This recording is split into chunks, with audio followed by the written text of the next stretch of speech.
Hello প্রিয় বন্ধুরা, তোমরা সবাই কেমন আছো? আশা করি তোমরা সবাই ভালো আছো। আমি শর্মিলা আজকেও তোমাদের সামনে একটি অনেক সুন্দর মজার গল্প নিয়ে হাজির হয়ে গেলাম। আশা করি গল্পটি তোমাদের সবার ভালো লাগবে। তো গল্পটি শুরু করার আগে বলে নেই, যদি আমার গল্প তোমাদের ভালো লাগে অবশ্যই লাইক করো, কমেন্ট করো, শেয়ার করে সাবস্ক্রাইব করে আমার পাশে থাকতে ভুলো না। তো চলো গল্প শুরু করা যাক। তো প্রিয় বন্ধুরা, আমি একজন বিবাহিত মেয়ে। আমার স্বামী থাকে প্রবাসে, আমি দেশেই বসবাস করি। আমি যে বাড়িতে বসবাস করি আমার শ্বশুর বাড়িতে, সেই বাড়িতে রয়েছেন আমার শ্বশুরমশাই, আমার শাশুড়ি আর আমার ভাসুরের বউ। আমার ভাসুরের বউ মানে আমার জাল, ওরা আমার সাথে অনেক হিংসে করতো। হিংসে কেন করতো জানো? কারণ আমাকে আমার শ্বশুর শাশুড়ি অনেক ভালোবাসতো। আমার প্রথম বিয়ে হওয়ার ঠিক 2 মাস পরেই আমার স্বামী চলে যায় প্রবাসে। আমার স্বামী রোজ আমাকে ফোন করে। এভাবেই 1.5 বছর কেটে গেল। হঠাৎ করেই আমার স্বামীর ফোন আসা বন্ধ হয়ে যায়। খোঁজ খবর নিয়ে কিছুদিন পরেই জানা যায় আমার স্বামী ওখানে আরেকটি মহিলার পাল্লায় পড়ে গেছে এবং সেখানে সে ওই মহিলাকে বিয়েও করে নিয়েছে। এই কথা শুনতে আমি কান্নায় ভেঙে পড়ি। আমার শাশুড়ি এই বিষয়টা জানার পর সে স্ট্রোক করে। একদিকে স্বামীর দেওয়া শোক, অন্যদিকে যারা আমাকে এত স্নেহ ভালোবাসা দিয়েছে, আমার মায়ের চেয়েও আপন, সে স্ট্রোক করে নিল। চতুর্দিক থেকে যেন বিপদের কালো ছায়া নেমে এলো। আমার শাশুড়ি মাকে তুরন্ত হাসপাতালে নিয়ে গেলাম। 2 ঘন্টা যেতে না যেতেই তাকে মৃত ঘোষণা করলো চিকিৎসক। এই কথা শুনতে না শুনতেই আমার শ্বশুর খুবই ভেঙে পড়ল। আর অন্যদিকে আমি একা। আমার ভাসুর, আমার জাল, ওনারা তেমন একটা পাত্তা দিচ্ছেনই না।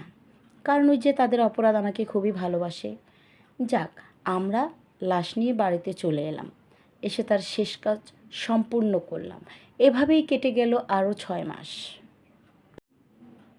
তো আমি আমার শ্বশুরের সমস্ত খেয়াল রাখতাম, তার খাওয়া দাওয়া, চা কফি, ওষুধ দাবাই, যখন যেটা লাগবে টাইম টু টাইম আমি তাকে এগুলো দিয়ে দিতাম। হঠাৎ করে একদিন কাপড় ধুতে গিয়ে আমার পা বাথরুমে পিছলে যায়। সেখান থেকে আমি কোমরে অনেক ব্যথা পাই। আমি ঠিকঠাক মতো হাঁটাচলা করতে পারছিলাম না। আমার জালও ফুঁসি মারছিল না। আমার নিজের আপন বলতে মায়ের বাড়িতে তেমন কেউই ছিল না। আমার বিয়ের 1.5 মাসের মাথায়ই আমার মা চলে যায়। তাই আমাকে হেল্প করবে বা কেউ খোঁজ খবর নেবে এই ধরনের কেউ আমার বাড়ির তরফ থেকে ছিল না। আর শ্বশুরবাড়ি তো সব কিছুই ছন্নছাড়া হয়ে গেল। স্বর্গ ছিল এই বাড়ি আমার কাছে, এখন যেন নরকে পরিণত হয়ে গেছে পুরো বাড়িটাই। তার পিছনে যথাযথ কারণ আছে, সেই গল্পটাই তোমাদের সঙ্গে শেয়ার করব। আমি যেদিন বাথরুমে পড়ে গেলাম, মারাত্মকভাবে ব্যথা পাওয়ার কারণে আমি আর ঠিকমতো হাঁটাচলা করতে পারছিলাম না। অনেক ডাক্তারও দেখিয়েছি। তো আমার শ্বশুর প্রায় সময় আমাকে হেল্প করতো। বলতো, বউ তুমি চিন্তা করো না, আমি আছি তো। এই কথা বলে প্রায়ই দেখতাম কিছু ঝাড়ফুঁকের তেল দিয়ে আমাকে মালিশ করে দিত। এভাবে বেশ কয়েকদিন মালিশ করে দিয়েছে আমার শ্বশুর আমাকে। আমি বললাম, বাবা আমার জন্য আপনার অনেক কষ্ট হয়ে গেছে। কত তো ডাক্তার দেখালাম, আসলে সুস্থ কেন হতে পারছি না বুঝতে পারছি না। খুঁড়িয়ে খুঁড়িয়ে কি আর বাড়ির সমস্ত কাজ করা যায়? এ কেমন জীবন হয়ে গেল? এই বাড়িটা স্বর্গ ছিল, নরক হয়ে গেল। শ্বশুর আমায় বলল, এভাবে বলো না, তোমার জীবনে আবার স্বর্গ ফিরে আসবে, আমি এনে দেব। আমি তখন পর্যন্ত কিছুই বুঝতে পারিনি। তারপরের দিন আমি গোসল করতে যেয়ে আমার পা একটু দুমড়ে যায়। যাওয়ার ফলে আমার পাটাও মুচকে গেল। তখন আরও বেশি অসুস্থ হয়ে গেলাম। বিছানার কোনায় পড়ে থাকলাম। আমার শ্বশুর প্রতিনিয়ত আমাকে খুব যত্ন করলো।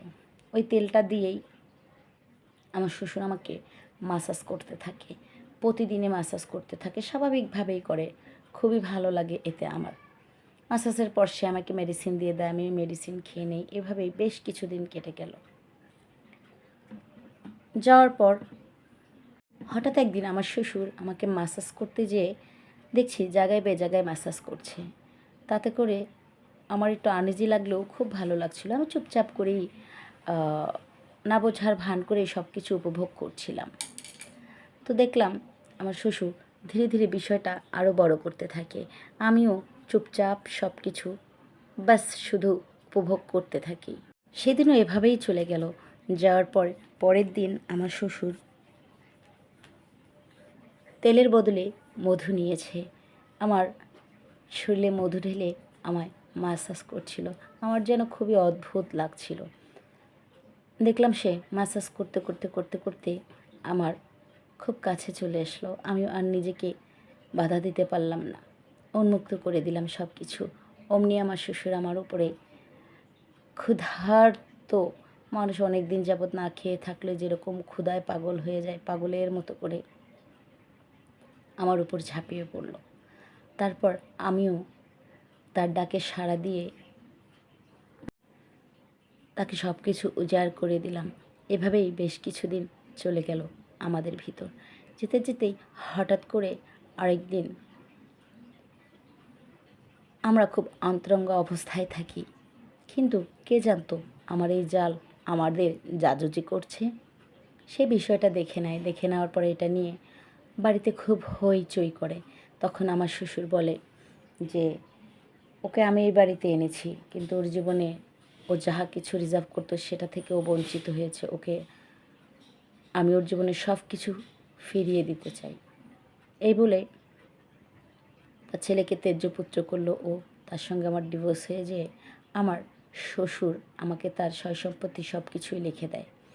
আর বলে আজকে থেকে আমি নাকি তার জীবনের সব কিছু। সে সম্পূর্ণ রীতিনীতি মেনেই আমাকে বিয়ে করে নিল। আমারও কোনো আপত্তি ছিল না, কারণ আমার স্বামী আমাকে ঠকিয়েছে।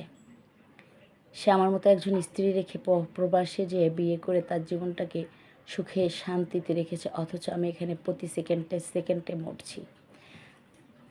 তাই অন্যায় জেনেও অপরাধ জেনেও আমি এটা করেছি, কারণ আমার যাওয়ার মতো তো কোনো জায়গা ছিল না। কোথায় যেতাম? বাবা মা নেই, ভাই বোন নেই, কার কাছে যেতাম আমি? কে দিত আমাকে জায়গা? আর যেখানেই চাকরির জন্য যেতাম, তোমরা সবাই কম বেশি জেনে থাকবে, আজকাল চাকরি এমনিতে হয় না, দেহের বিনিময়ে হয়। তাই সব কিছু ছেড়ে শ্বশুরকে বিয়ে করেই বাকি জীবনে বাড়িতে খুব সুখে শান্তিতেই কাটাচ্ছিলাম। হঠাৎ করে সেও আমাকে একা করে পৃথিবী থেকে চলে যায়। তারপর থেকেই এভাবেই এই বাড়িতে আমি আছি। আর কখনো কোনো ভুল করব না, আমাকে দিয়ে হবে না, এই সিদ্ধান্ত নিয়ে গল্পটি তোমাদের সঙ্গে শেয়ার করার একটাই কারণ, আসলে আমার শ্বশুরের মতো সব শ্বশুর হয় না। তাই তোমাদের জন্য বিশেষ অনুরোধ থাকলো, আমার মতো ভুল যেন তোমাদের কারো দ্বারাই না হয়। তাই গল্পটি তোমাদের সঙ্গে আমি শেয়ার করলাম। তো সবাই ভালো থেকো, সুস্থ থেকো। Bye bye and take care.